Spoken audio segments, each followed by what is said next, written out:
Good morning. It's Tuesday, January the 6th. I'm Will Puckett. Thanks for joining us for Catch Up Quick. Two suspects have now been charged in connection to a shooting in Hamlin County that killed two people. The sheriff's office says it happened during a party at an Airbnb on Old Poplar Road Sunday. Two teens were killed, two others hurt. Hamlin County Sheriff Chad Mullen says 18-year-old Adam Perez Jr.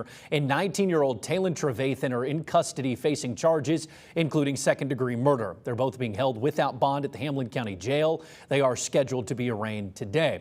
Meanwhile, more than 130 sober drivers in East Tennessee arrested for DUI, according to the Tennessee Bureau of Investigation. Numbers just released from the TBI show hundreds of drivers in Tennessee have been arrested for DUI but did not have any alcohol or substances in their system. This is part of our Nashville station's Sobering Problem investigation. Those numbers are showing arrests from more than 12 law enforcement departments in East Tennessee. This is all according to the TBI, stemming from arrests made in 2024. The long list of departments across Tennessee include Alcoa, Sevierville, Knoxville, Knox County, and Maryville. The Tennessee Highway Patrol's Knoxville district had the most in the state at 41 sober arrests made in 2024. The University of Tennessee Police Department even making the list. Now, overall, the police agency that made the most sober DUI arrests across the state, the THP. 8 different districts in the state registering DUI arrests for folks who were sober. The release of the sober DUI numbers comes after a state senator from Memphis successfully passed legislation last year that was penned because of our station in Nashville's investigation. It requires the TBI to compile and release the data. The TBI cautions that their tests do not cover all substances, though. Knoxville police did not wish to comment when we reached out to them. We have also reached out to other departments across East Tennessee and are awaiting their responses today. We have the full list of all the departments and their numbers available for you right now inside your WVLT News app. Well, Blount County Deputy Justin Mowry was laid to rest after he died while in the line of duty. He died following a crash. Police say he was going after a reckless motorcyclist. Friends, family, and even those who never even knew him gathered in West Knoxville Monday to say their goodbyes. He was a dedicated law enforcement professional and a friend to all who knew him. Now, the suspect is charged in connection to the case is 24-year-old Dalton Bowman of Lenore City. Police say he stole a motorcycle from Loudoun County and was riding that stolen motorcycle when Deputy Mowry attempted to pull him over for reckless driving. Well, millions of dollars coming to East Tennessee to help meet the needs of rising energy demands across the country.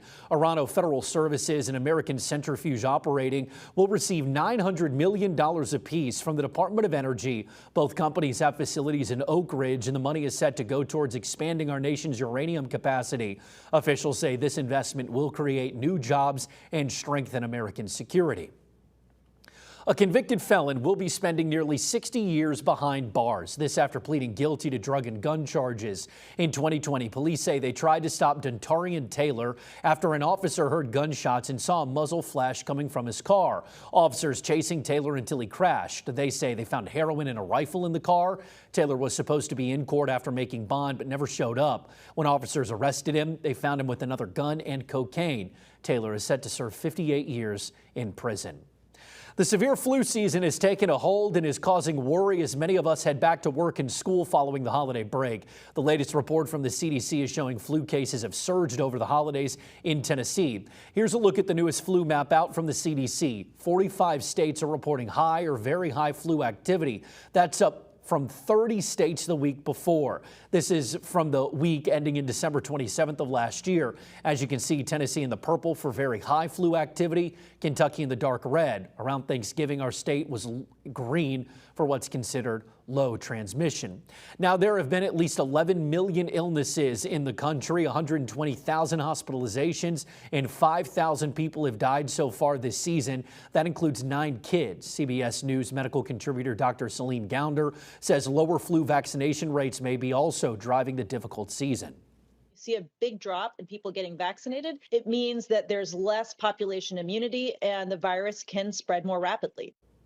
Health officials are stressing it's not too late to get a flu shot. The season usually doesn't peak until January and February and can last into March. Well, if your New Year's resolution is to lose weight, you now might have a cheaper option to do it.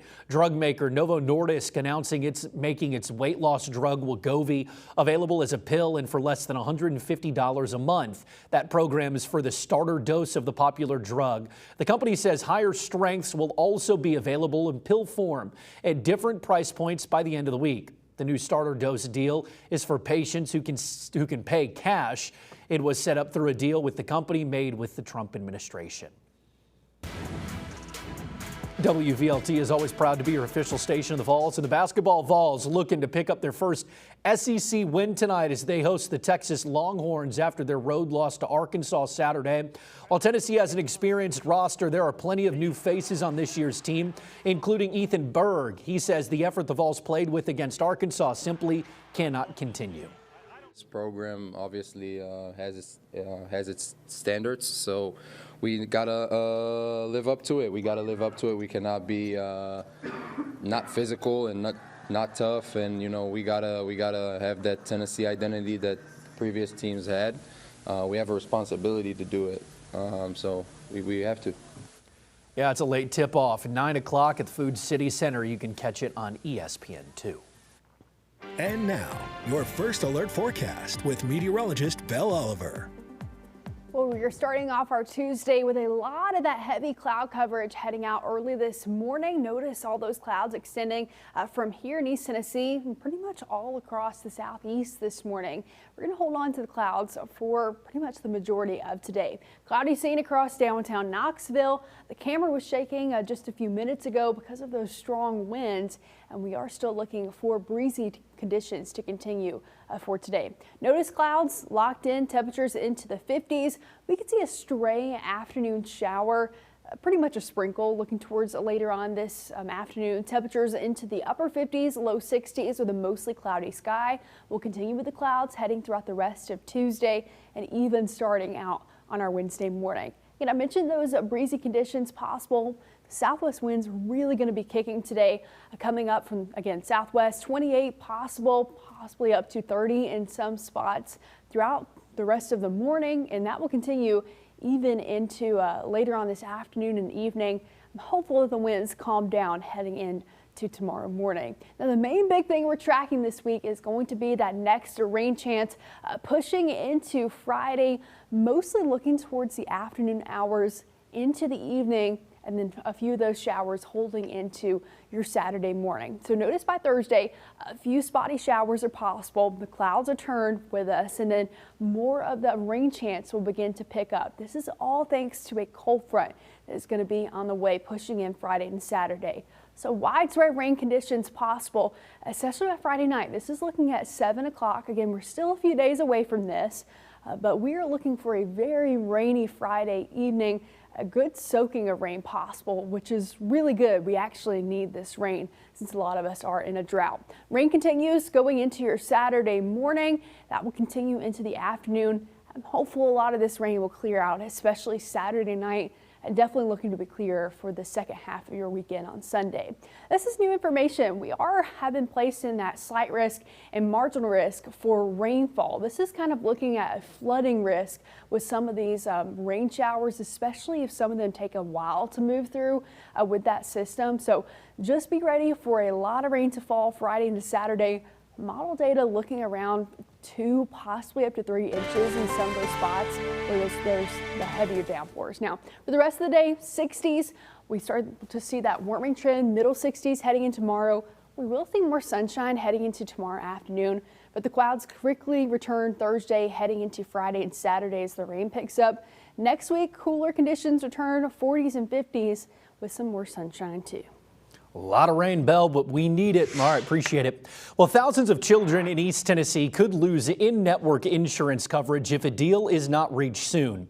Cigna and East Tennessee Children's Hospital are at odds, and the contract they have is set to expire on March 1st. That change is expected to impact nearly 27,000 patients who are children, like Tiffany Kelly's son. He has nonverbal autism. She's now worried about the travel she and her family are going to have to do for his specialty care if the hospital and insurance company can't come to an agreement.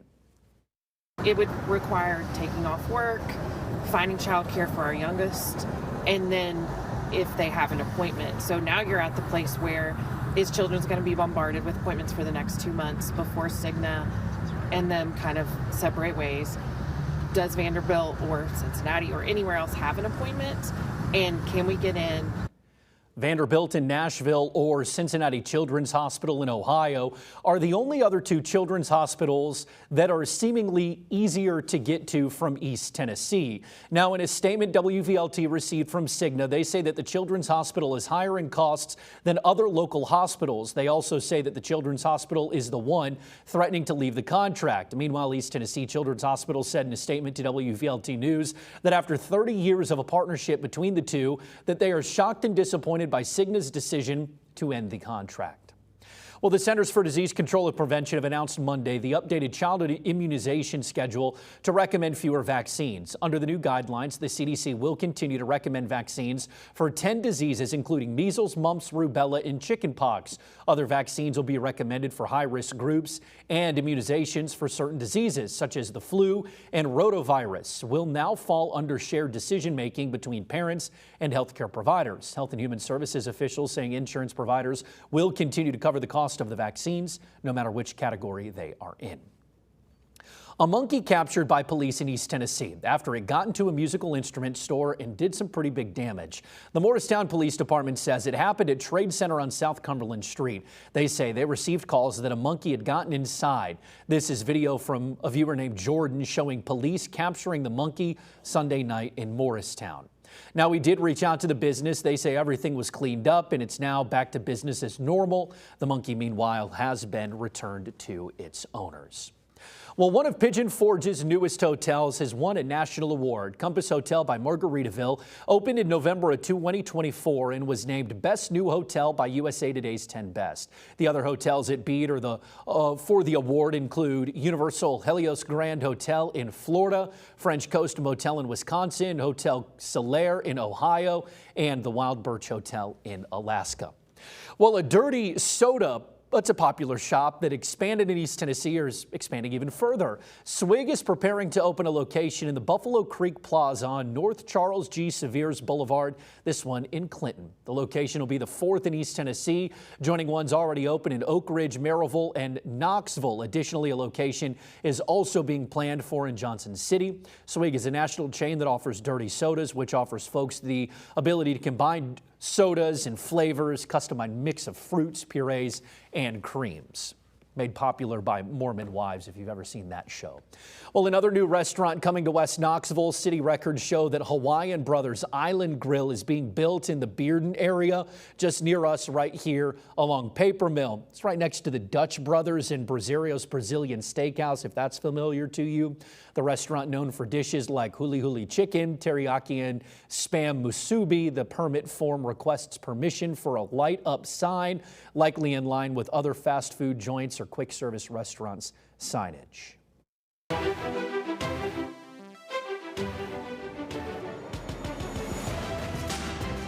We the People, celebrating 250 years of America. Sponsored by Garza Law Firm. On January 6, 1893, the Washington National Cathedral was chartered by Congress. The charter is signed by President Benjamin Harrison. Today, the church is the Cathedral of the Episcopal Diocese of Washington, is often where you'll see a lot of coverage of state funerals happening in America. Well, that'll do it for today's edition of Catch Up Quick. We appreciate you joining us. You can stay up to date on WVLT Plus, inside your WVLT News app, and on all of our social media pages. We'll catch you back here tomorrow. Have a great day, all.